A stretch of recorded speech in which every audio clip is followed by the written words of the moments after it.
तो hello guys, अभी हम लोग रनिंग करके आ रहे हैं डायरेक्ट।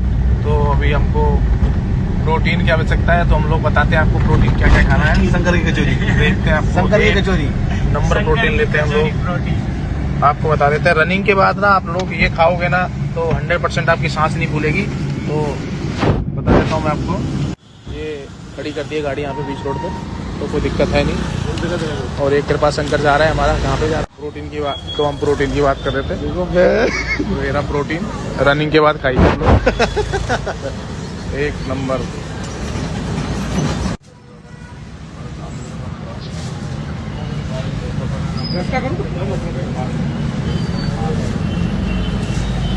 केले का जूस, हल्दी का जूस, देखो